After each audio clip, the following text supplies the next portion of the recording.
السلام عليكم، كي دايرين؟ لاباس عليكم؟ ان شاء الله يلقاكم هذا الفيديو في احسن الاحوال. مرحبا بكم معنا في فيديو جديد من قناتكم ابداعات ام ريحان. الوصفه اللي غادي نشاركها معكم اليوم بسبوسه، يعني بينه وبين جات بين البسبوسه والكيك، كتجي خفيفه وبنينه، كتجي قطنيه. داكشي علاش فكرت انني نشاركها معكم. واخا التزيين ديالها بسيط ولكن المذاق ديالها زوين، والقوام ديالها كذلك كتجي ما كتفرتت، كتجي شاربه السيرو، وكتجي بنينه ومنعشه بالمذاق ديال الليمون والفانيلا. بقاو معنا لاخر الفيديو باش تشوفوا مراحل التحضير ديالها. المقادير اللي غادي نحتاجو فيها: غادي ندير 3 ديال البيضات، وبالنسبه للثلاثه ديال البيضات على حسب المول، انا درت المول اللي هو كبير يعني حجم عائلي، ماشي درت المول الصغير. الا غادي ديروا في داك المول الاسود اللي كيتحل، تكتفيو غير بجوج بيضات مع القشور ديال الحامضه او الليمون، ونص كاس ديال العنبه ديال السكر سنيده او سكر حبيبات مع شويه ديال الملحه، وكيس من الخميره عفوا السكر الفانيلا. غادي نخلطوا المكونات ديالنا. انا خلطت غير بالضراب اليدوي غير على ما يذوب لنا السكر، وغادي نضيفوا الزيت.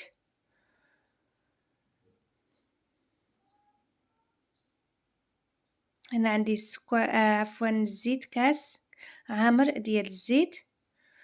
ومن بعد ما نخلطوا ويمتزجوا لنا المكونات ديالنا، غادي نضيف واحد العلبه ديال الياغورت. انا استعملت الياغورت بالنكهه ديال الفاني، كتعجبني بزاف ديال النكهه نتاع الفاني في الكيكات. نتوما على حساب المتوفر، الا كان عندكم غير نتاع البنان او المسوس تقدروا تستعملوا حتى هو، حيت راه عندنا اصلا غادي نسقيو المسبوسه ديالنا بالعصير ديال الليتشين او البرتقال مع الليمون، وغادي نديرو حتى القشور ديال الليمون الحامض. ضربوا مزيان كما لاحظتوا انا استعملت ياغورت اللي عاقد، يعني بقى لي حبيبات، نضربوه مزيان حتى كيذوب. غادي نضيفوا كاس ديال اللبن، وهذا اللبن هو اللي كيعطي واحد الخفه البسبوسه ديالنا، كتجي بحال الكيكه.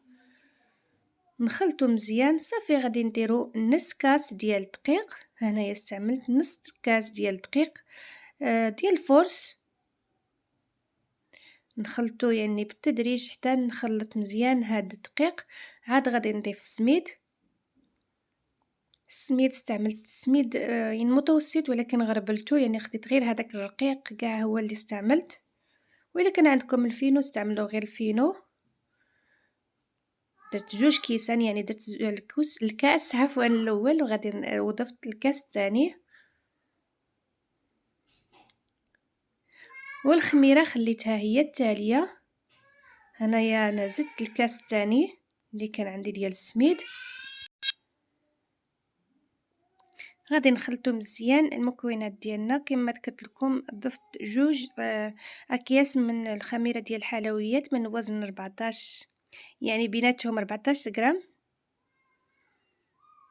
هادو فيهم 8 غرام، يعني ممكن تستعملوا نتاع 7 غرام او 8 غرام على حسب المتوفر. انا كنفضل هادو نتاع هاد الخميره هذه اللي في الاكياس فيهم 8 غرام، يعني بيناتهم 16 صافي. من بعد ما خلطنا مزيان المكونات ديالنا، خليتها على جنب، وغادي ندهن هاد المول اللي غادي ندير فيها البسبوسه ديالي.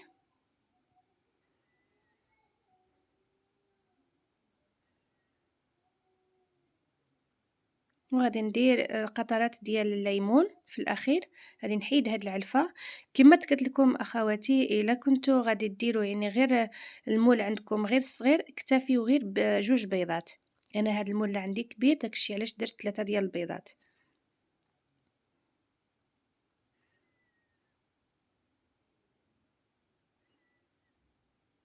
وغادي نكبوا الخليط ديالنا. هنايا كيكون الفران عندي سخون، ماشي بزاف. انا كنت طيبت فيه الخبز ولكن طفيت عليه، خليته حتى نقص شويه من داك السخونيه الحراره اللي بزاف.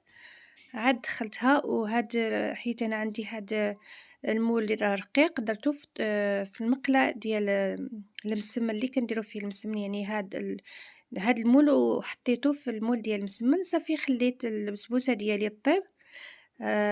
على ما طيب هنايا غادي ندير السيرو اللي غادي نسقي به البسبوسة ديالي. غادي ندير نفس داك الليمونة اللي كنت حكيت لها القشور ديالها، غادي نعصرها وغادي نضيف واحد البرتقالة أو التشينة.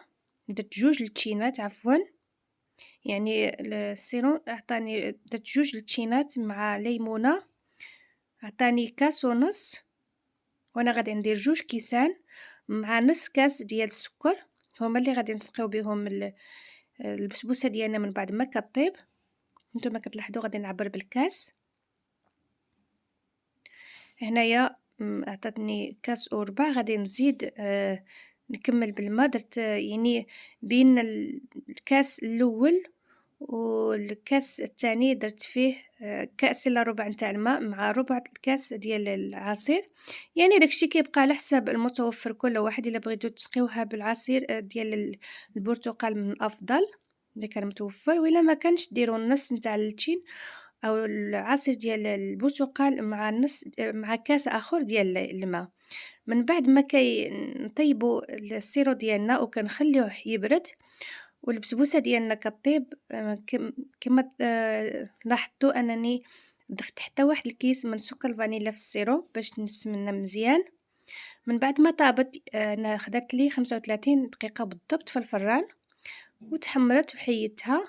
غادي نسقيها، غادي نخليها حتى كتيبس مزيان، ما غاديش نزينها. في الاخير غادي ندير لها غير تزيين خفيف.